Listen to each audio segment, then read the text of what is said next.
رسول اکرم صلی اللہ علیہ وسلم نے فرمایا، اللہ تعالیٰ نے حضرت یحییٰ علیہ السلام کو حکم دیا کہ 5 باتوں پر عمل کرو اور بنی اسرائیل کو بھی ان پر عمل کرنے کی تلقین کرو۔ یحییٰ علیہ السلام کو اس حکم پر عمل کرنے میں کچھ تاخیر ہو گئی تو حضرت عیسیٰ علیہ السلام نے ان سے فرمایا کہ آپ کو 5 احکامات بنی اسرائیل کو پہنچانے کا حکم دیا گیا تھا، آپ انہیں یہ احکامات پہنچا دیں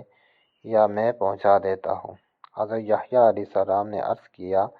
اے بھائی جان، میں خود ہی پہنچا دیتا ہوں، اس لیے کہ مجھے اس بات کا ڈر ہے کہ اگر آپ نے مجھ سے پہلے یہ احکامات بنی اسرائیل کو پہنچا دیے تو اللہ تعالیٰ مجھے سزا دیں گے۔ چنانچہ حضرت یحییٰ علیہ السلام نے بنی اسرائیل کو مسجد اقصیٰ میں جمع کیا اور ایک اونچی جگہ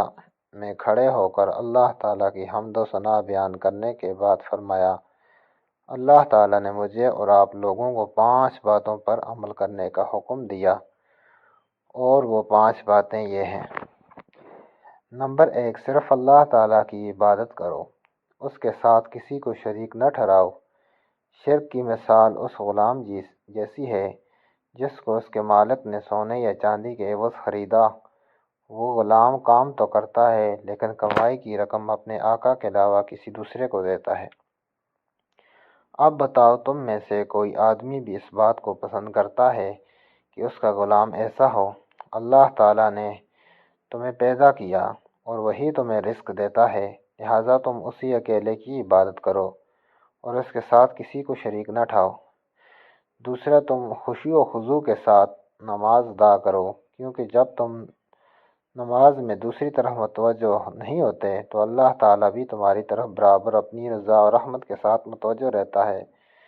تیسرے، روزے رکھو، اس لیے کہ روزے دار کی مثال اس آدمی کی طرح ہے جو ایک جماعت میں بیٹھا ہو اور اس کے پاس مشک کی تھیلی ہو، وہ مشک اسے بھی اور اس کے ساتھیوں کو بھی خوشبو سے معطر کرتا رہے، اور روزے دار کے منہ کی بو کا خیال نہ کرو، اس لیے کہ اللہ تعالیٰ کے نزدیک روزے دار کے منہ کی بو مشک کی خوشبو سے بھی زیادہ پاکیزہ ہے۔ نمبر 4، اللہ تعالیٰ کے عطا کردہ مال میں سے صدقہ دیا کرو، اس لیے کہ صدقہ دینے والے کی مثال اس آدمی کی طرح ہے جسے دشمنوں نے اچانک پکڑ لیا ہو اور اس کے ساتھ اس کے ہاتھوں کو گردن سے باندھ کر مقتل کی طرف لے جا رہے ہوں۔ وہ ناامیدی کی حالت میں یہ کہے کہ کیا یہ ممکن ہے کہ میں مال دے کر اپنی جان چھڑا لوں؟ پھر وہ اپنی کچھ چیزیں فدیہ دے کر دشمنوں سے جان چھڑا لے۔ نمبر 5، دن رات کثرت سے اللہ کا ذکر کیا کرو، اس لیے کہ ذکر کرنے والے آدمی کی مثال اس آدمی کی طرح ہے جس کا دشمن تیزی کے ساتھ پیچھا کر رہا ہو اور وہ آدمی بھاگ کر کسی مضبوط قلعہ میں پناہ حاصل کر کے دشمن سے محفوظ ہو جائے۔